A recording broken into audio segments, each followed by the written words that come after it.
Maria, I just milked a cow named Maria.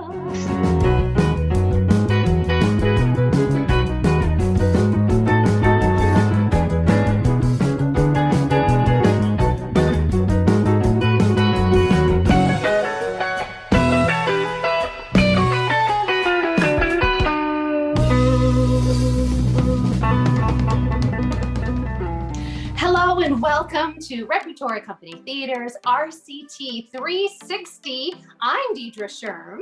I'm Laura Alley. And I'm Rachel Ratcliffe. And ladies, here we are. It's the big 5-0. We made it. It's our 50th. 50th. I feel like Johnny should play some music. Yes, I can't believe it. Here we are, 50 episodes, and today's theme is spring into April because, you know, that warm weather is here. In Texas, the pollen is dropping like crazy. You're in some beautiful spring colors there, Rachel. I love that. And you know, it's William Shakespeare who said, April hath put a spirit of youth into everything. And he's been around for 400 years, so he must know something about keeping the balls rolling. What do you think? Completely true. Now, I would have my Easter and my spring outfits out, but I do know that I have not switched the closet yet because we get what's called the Easter spell, and I know it will get cold again. And if I get everything and put it away, then I'm going to really regret that decision. But, you know, William Shakespeare is always right. Yeah, I'm down with Bill on this, but I am also super down with Laura because any little girl that grows up in Texas knows that there are plenty of Easters where it is just too darn cold for your Easter dress, but you muscle through anyway, white patent shoes and all, and just have little goosebumps on your little arms. Ooh, yeah. That may have happened to me like a year ago. Well, So true.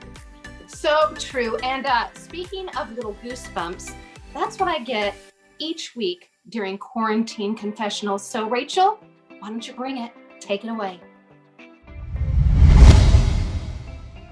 thank you, Deidre, and welcome to another installment of Quarantine Confessions. Come closer, closer, but not too close. Okay, friends, I want to say that this is a happy quarantine confession. Today we're talking about spring and springing into April. And spring is such a wonderful time of renewal and new things and new beginnings.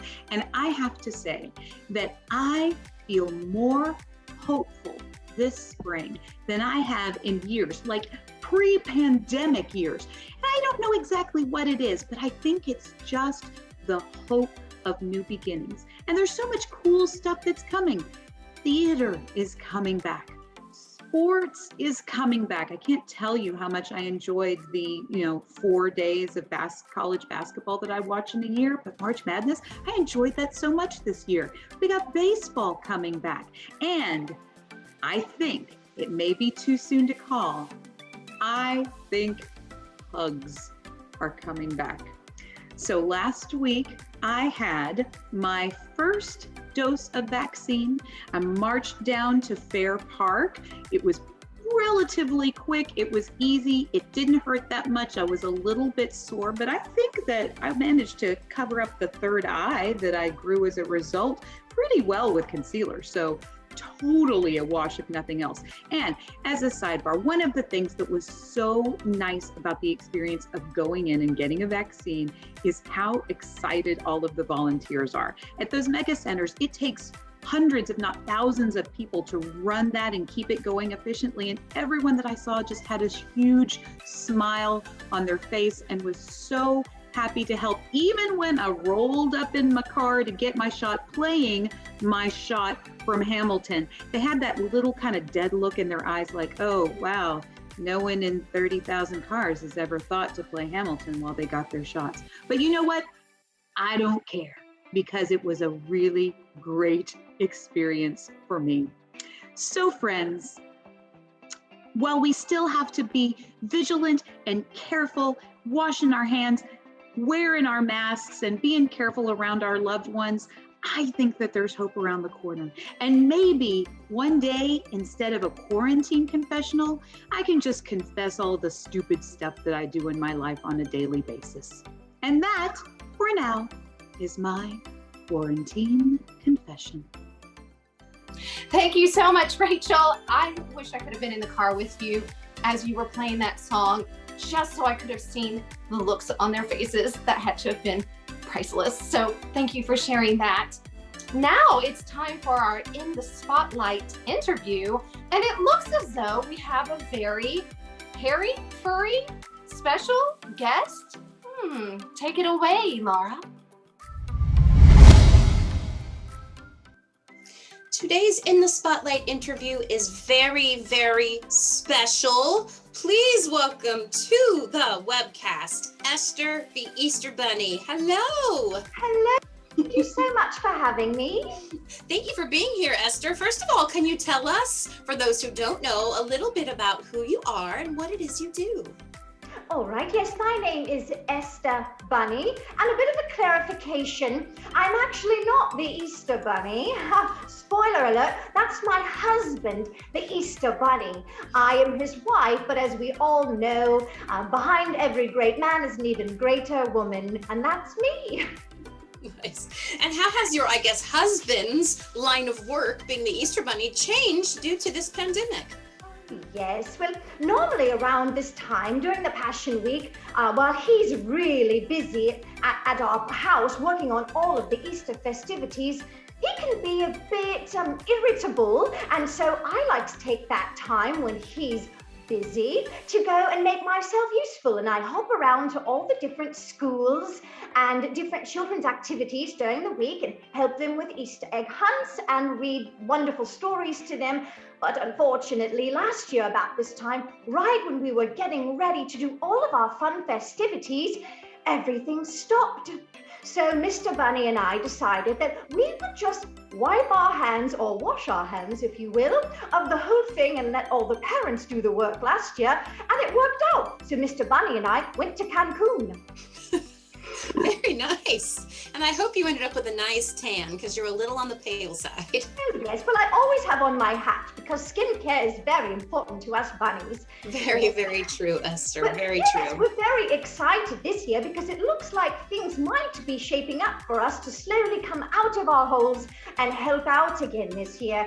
Unfortunately, the schools still aren't very excited to have an Easter Bunny at their schools, but I've noticed a lot of families are getting together for egg hunts, and that makes me very excited that these wonderful traditions will continue going on.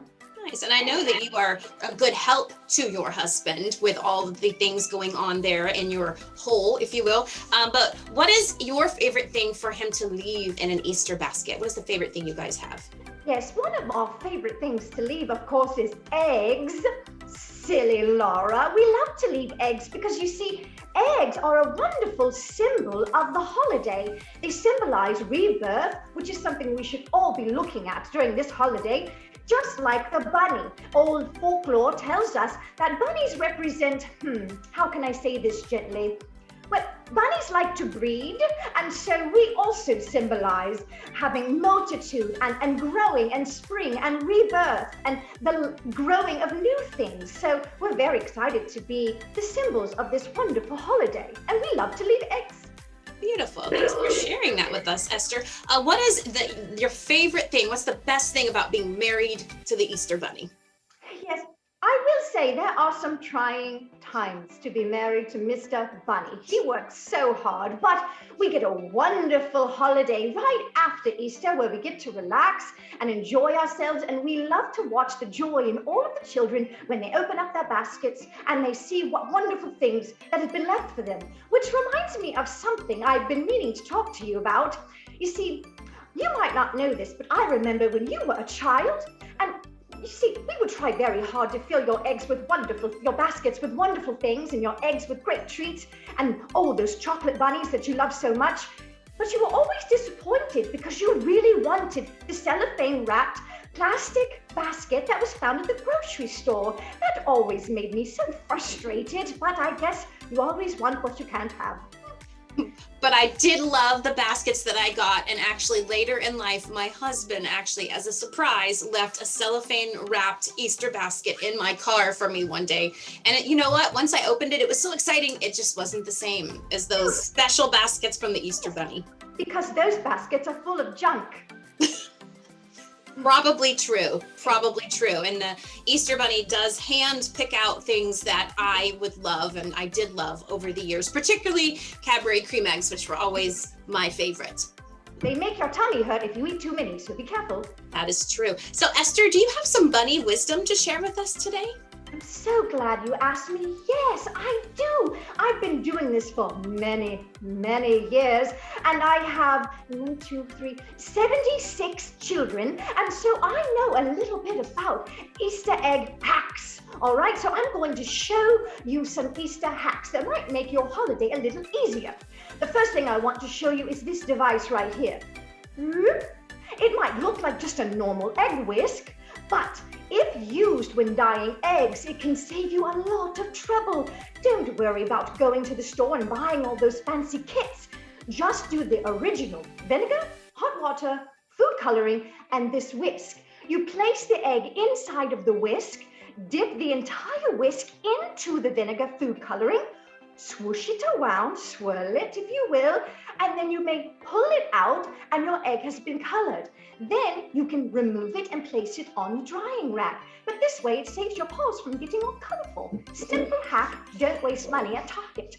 All right, your other tip is you might have kids in your home that range from sizes and ages. And you know what's very frustrating for the little bunnies is when they go hunting for eggs and the big kids take all the eggs first. Or if you're a big kid and you have to wait for the little kids to get all the eggs first and you're waiting and waiting. My second tip is for those families who have children hunting that are a different age or athletic ability. Let's say Johnny, your 12-year-old son, wants to hunt eggs and he doesn't want to have to wait his turn after his little sister goes first. Or little sister, she doesn't like it when little Timmy takes all the eggs and she can't get to them. So my tip number 2 is to make sure you color code your eggs. Make sure the older kids have a very specific color that only they can hunt for. They have to pass by any egg that's not the color of their choosing. And the younger kids can choose another color.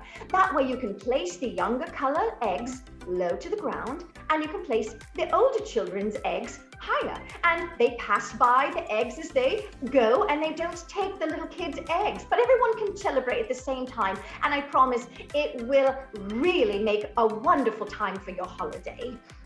My third tip is, as you know, Easter's becoming like Halloween with all of the candy and such. So when you're filling those eggs, you might want to try adding different things inside the eggs. Some candy, of course, because children really love candy, so do I. But also you could put coupons. But let me be clear on what kind of coupons. Perhaps for some of the older kids, they can be coupons for 1 stay up late pass, or perhaps watch a movie with mom. Inside little coupons. Or for the younger kids, something to get their energy out. They open it up and they see the coupon and it says, you must do 10 bunny hops. Things like that will get their energy out, but also be fun, and they won't have to have too much candy. So I hope those tips help. Thank you so much, Esther, for sharing your tips with us today. And please make sure your husband knows, even though my daughters are 15, they have been very, very good. And they are always very anxious to see what the Easter Bunny is going to leave for them on Easter Sunday. We won't forget them. Awesome. Thank you so much for spending some time with us today, Esther. I know you are a very busy bunny. Please tell your husband that we are so excited to see what he has in store for everyone this year. And we hope you guys have a good vacation come Easter Monday. Thank you so much. Bye-bye. Bye. Well, my goodness, what a judgy little bunny she is. Thanks so much for that visit. Well, now it is time for a very special surprise. We have a new game. It's called Showtune Showdown. Take it away, Rachel.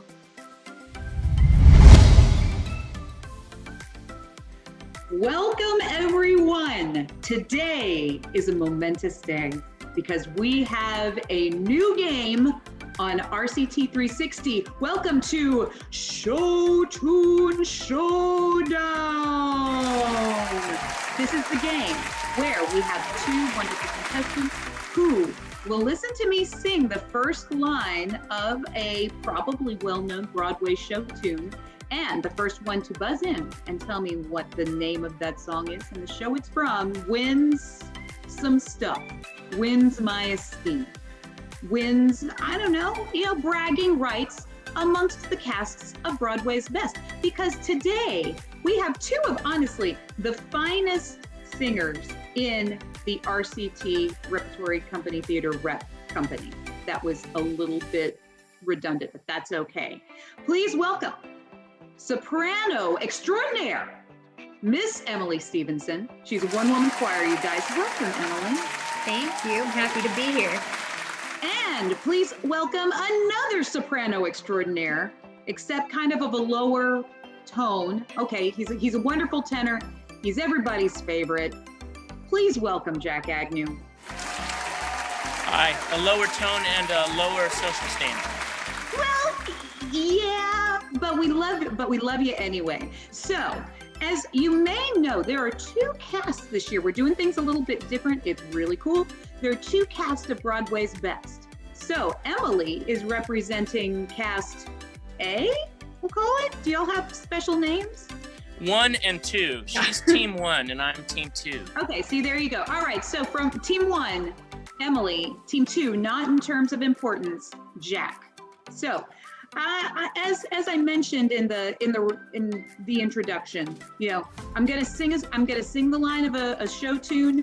You're gonna buzz in and tell me what it is. Do you have buzzer sounds that I can hear right now so I know which one is which? Buzz. Honk. Honk. Okay. Good. I mean, it's clear. I mean, what you lack for in creativity, you make up for in clarity, and so I like that a lot. Okay, so because I have two such fine singers, a fine soprano and tenor, I have chosen classics from the Broadway theater repertoire for the soprano voice and the tenor voice. We'll alternate and see what goes on. So here we go. Are you guys ready? You guys ready? Yes. A little scared, but ready. All right, here we go. First song. Let's start at the very beginning. A very good place to start. Honk, Jack. Do, re, mi from The Sound of Music.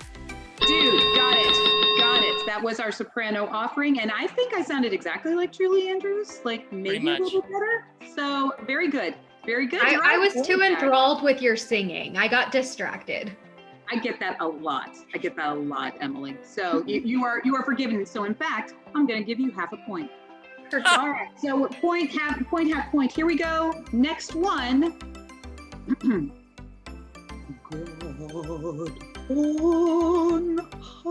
Buzz. Emily.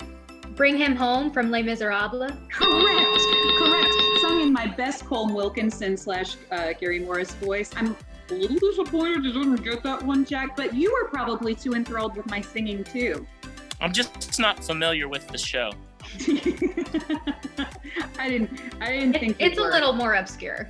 It's a little bit more obscure, and Jack might have been Jean Valjean at some point in his life. I'm not quite sure. Okay, all right. So it's 1.5 to point at this point in time. By the way, I'm going to forget points like here on the next question, but let's keep this party going.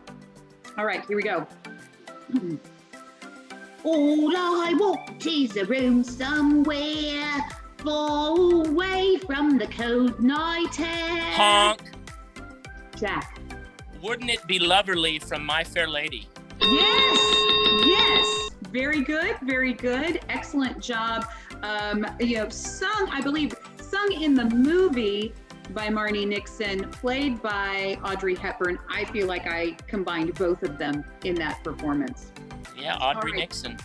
Okay, thank you for that. All right, here we go. 2 more to go, let's call it that. So here we go. The most beautiful sound I ever heard.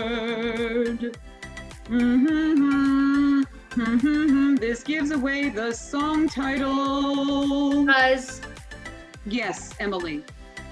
is it Maria from West Side Story? Yes, yes it is. Maria, Maria, Maria. It is. And I'm glad that you got that because I didn't write down all of the words beyond that, and I was really tapping out. So thank you. You saved me there. Okay, so this is exciting. We're really okay. We'll call it 2 and 2. You've got your half point. So I'll make this last one worth 1.5 points. So this is for everything, you guys. This is for everybody. Get ready because we are going to. You know what?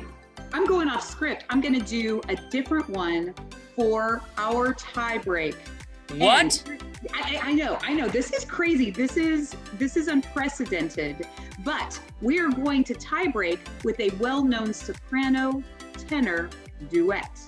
You guys ready? Here we go. Don't throw bouquets at me. Don't please my folks much. Don't laugh at my jokes too much. Oh, I know the song title. Ooh. I'm gonna buzz in honk with the song title at least, which is People Will Say We're in Love. Correct. Do you have the show? Is the show, I know it's Rodgers and Homer's song. Yes, pronounced exactly right. Yes. Let's see. Is it South Pathetic? It is not. Emily, you have the chance to steal half credit here. Yes. I think it's Oklahoma. Correct. So on our first game, even with a tie break, you somehow managed to tie. But that's just a great example of how you need to come and see both casts of Broadway's Best because they're both equally good, y'all. They're equally good. And pick some less obscure shows next time. Jeez. I know. I really put myself out there with some stretches there, but you guys performed exceedingly well. I'm proud of you. I look very much forward to hearing and seeing both of you in person very soon.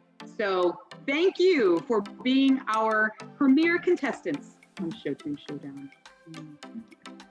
Adieu. Adieu. Yay! Thanks so much, Emily and Jack. What a great tie. Or was it? Maybe we'll have to go back and review. But either way, we are so excited to see you on the RCT stage again soon. Well, now it's time for that special time during our episode where we get to go with Laura and take a little bit of a look behind the scenes. What's going on, Laura? Take it away.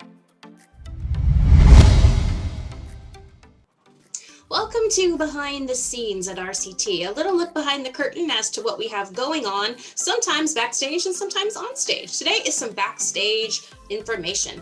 What do 10 baseball players, 9 matchmakers, 8 nightclub performers, 7 French patriots, 6 sailors, 5 pretty girls, 4 overachievers, 2 witches, dancing queens, a wolf, and Don Quixote have in common?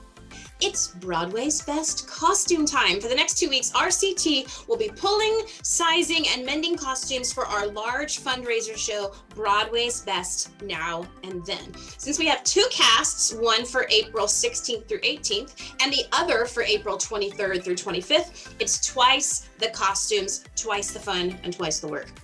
Tickets are going fast. We'd love for you to come out and see us on Broadway's Best. Seating is limited, so call the box office. Back to you, Deidre.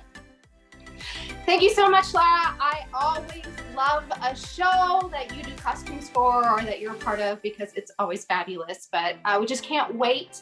Rehearsals have already started for Broadway's Best. It looks like it's going to be fantastic. So what a great thing to look forward to.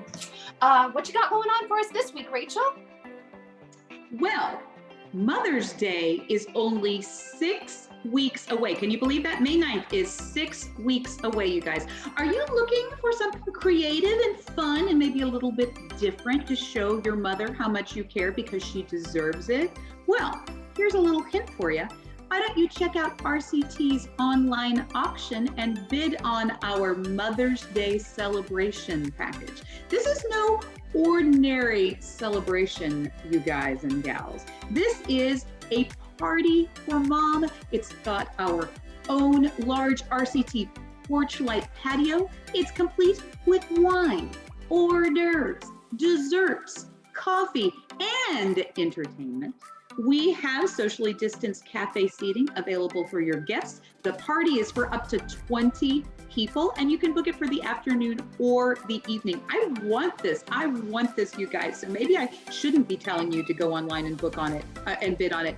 But you know what? You should anyway. It's outdoor family fun. Go check out our online auction. Yeah, you said bid for your mom, but that's like something I want to bid on for myself and invite my other mom friends. What a great. You're a good mom. Really? That's right. I deserve it. Yeah, that's going to be a lot of fun. I can't believe it. I'm looking down and I see, ladies, we are now at the end of episode 50. And it's warm outside right now, and spring has sprung. The excitement of theater opening back and getting the opportunity to get in, it's so exciting. What a renewal of the year. And we're looking forward when we can get together and, like you said, Rachel, hug again. And until then, thanks for watching and being here with us. And I am. You are. We are. RCT.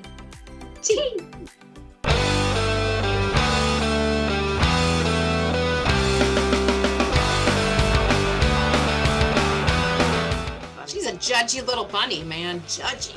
Yeah. Judgy bunny. That's a judgy bunny. Your hair looks so pretty today.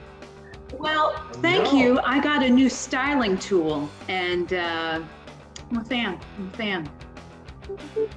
Also, I washed it, which helps a lot. Oh my God, he looks like he's on a roller coaster. He looks like he's on a roller Everybody coaster. on their meds, okay? Okay, that's better. Can you steady the camera though? Yeah. It's like he's drunk. Is there an earthquake in Atlanta? Good Lord. Great, you guys. Great. I hear Oh Laura. my God, Jack left. He literally left. Not only was he in Oklahoma, he played Curly. I directed him in that show. I'm screaming at this going, my God, man, are you kidding me? Oh my gosh, though, but Jack was literally played 2 of those. He was actually in like almost every show you mentioned except for My Fair Lady. Yeah, I'm pretty sure that he, has been in every show. Captain Von Trapp, Valjean, and Curly. I was screaming. I was muted. DC was laughing because I was screaming at the computer. Hey, we're both wearing springy colors. I am not, because it's a little cold at RCT, so I have to wear long sleeves when I teach. Hold on. April has put a spirit of youth in everything. William Shakespeare. That's William Shakespeare. William Shakespeare must be true. What was your quarantine confessionals about? Spring, getting the vaccine, how that's cool. Hugging people, getting to hug people again. Oh yeah, no, so I made sure that as I was getting my shot, I was playing I'm Not Throwing Away My Shot. But everyone that listened to it looked a little bit dead in the eyes, like they'd heard that song like 20,000 times since they'd been at the Fair Park Vaccine Center. But it was fine. Awesome. Did I say RTC? I'm sorry. Back up. What'd I say? Okay. Count down again. Spring, I'm spring. Not throwing away my shot. Not throwing away my... Every time I hear the song Maria, Michelle had in high school this little tiny stuffed cow, and it was in like a cow in a tutu, and its name was Maria. And so we would always sing, Maria, I just milked a cow named Maria. Love you guys. Love you. Love you. Love you. Bye-bye. Bye, everybody. Bye, everybody. Until next week. Bye.